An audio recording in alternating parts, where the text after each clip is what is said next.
have we got some fun planned for you? Okay, have you ever been fishing? If you do go fishing, or if you have been fishing, what kind of fish do you catch? Did you catch maybe some bluegill or some bass? Or did you ever catch a really, really tiny fish or a really, really big fish? Once I caught a fish that was as big as me. I'm not joking. It was so cool. So I love to fish. And every time I fish, I have to wear my lucky shirt. That's what my grandpa said. You have to wear your lucky fishing shirt when you go fishing.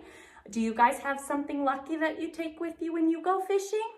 How about when you catch the fish? Do you guys take it home and eat it?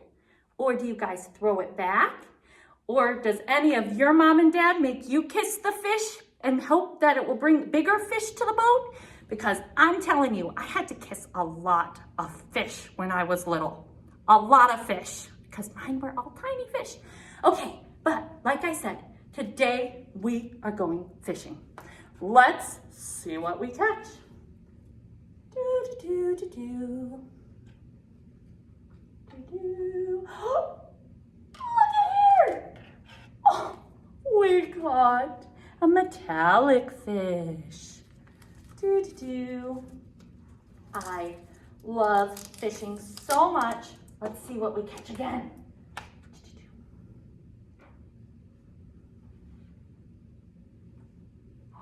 Whoa, guys, this one's a big one. Look at this. A shark. Oh. Let's see. What else are we gonna catch on this fishing trip of ours?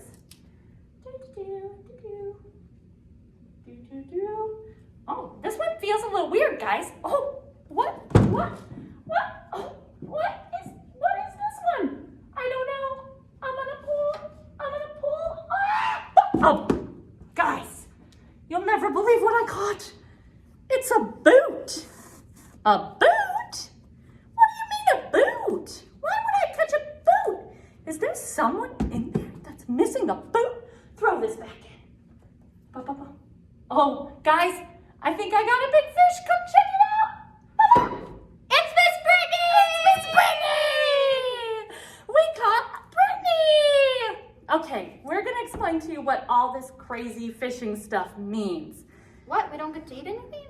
No, you're gonna eat the boot. Miss Brittany wants to eat the boot. Oh, I am hungry.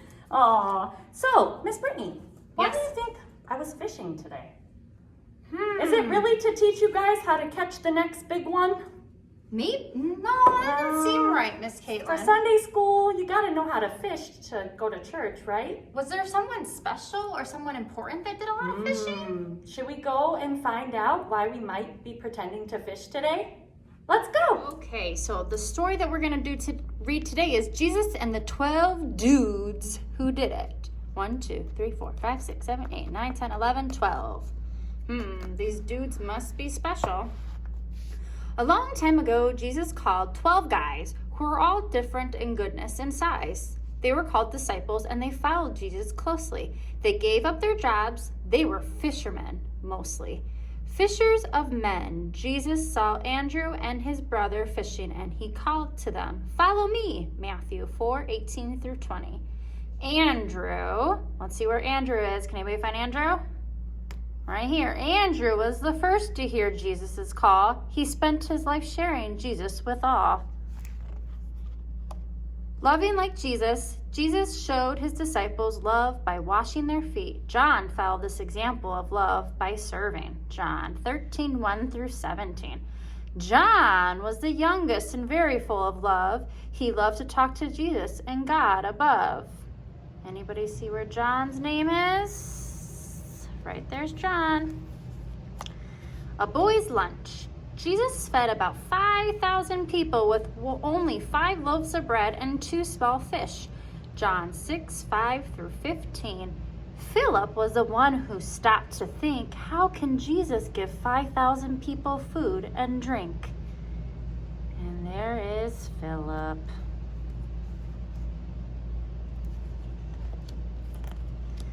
A true follower. Jesus healed 2 blind men on the road. Bartholomew followed and watched as Jesus performed many miracles like this.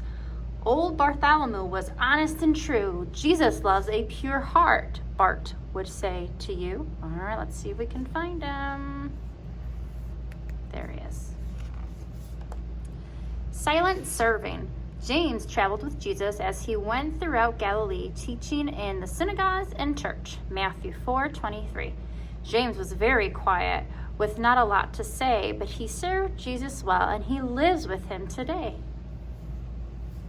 James. A little donkey.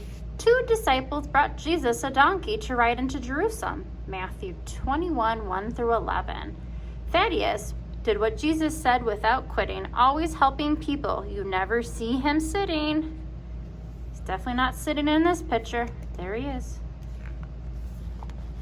No doubt about it. Thomas would not believe that Jesus rose from the dead until he could see Jesus again himself.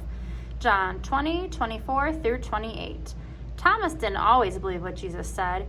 Faith was in his heart, but doubt was in his head. Thomas. Listening closely, the crowd that gathered around Jesus was so large that he got into a boat on the lake while all the people were along the shore at the water's edge. Mark 4:1. Simon was excited about Jesus' teaching. He would sit and listen, then go out preaching. Oh, there's Simon. Jesus is taken. Judas led the crowd to Jesus to have him arrested. Luke 22:47-48. Judas was a man who went his own way. He didn't stay with Jesus even on the last day. Judas. We got 3 more.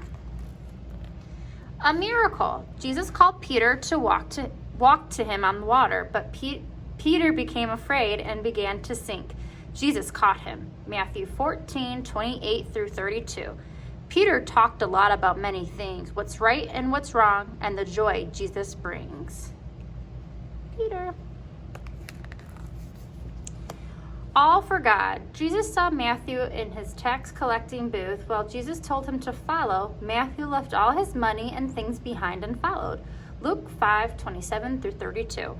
Matthew loved money and always wanted more until he met Jesus, then he left it for the poor. All right, where's Matthew? There he is. A little girl lives. Jesus brought a little girl back to life. All who were watching rejoiced. Mark 5:38-42. James was a little, but he gave his very best. Being a disciple was one exciting test. Therefore go and make disciples of all nations. Matthew 28:19. A disciple is someone who learns something from a teacher, then helps other people learn it too. You can be a disciple by learning the things Jesus taught, like love, forgiveness, and trusting God, then loving and serving others the way Jesus did. And there's the picture of James. So, we went fishing. We read a story about 12 dudes 12 dudes. who did things. Like But fish. what does this all mean? But they fished. But Jesus, in the beginning of the story, where you remember when he was calling on the fishermen to come with him, and he was telling them that they would be fishers of men. What does that mean? Like they catch people? Like I caught Miss Brittany? I caught her. Come be with me. What do you think this could mean? That's a good question, Miss Caitlin. What does it mean to catch people? Maybe some of the stories they were talking about, they were kind of acting like Jesus and being kind to others and loving others, and maybe it's a way for him to say we can do that to other people, and then maybe since we love Jesus, we could share our love for Jesus with them. Ooh, so we can share God's love with other people, and maybe then they'll want to learn more about who it is that makes us the way we are. Because as Christians, we act differently. We're kind. We're supposed to show Jesus' love to others. And we're supposed to do actions of love and kindness to people. And I'm sure that eventually makes people ask, why are you so nice? If you live in such a way when you're so kind to other people, they'll want to know too. And then we have a chance to share about Jesus with them. the same way the disciples did. And then they could follow Jesus, and then they could share the word to someone else that might not follow Jesus. It's like a pattern. And before you know it, then we have a lot more Jesus followers and people who are doing good works out there and being disciples. Are you guys going to be a disciple this week? Share God's love and kindness with other people that you meet?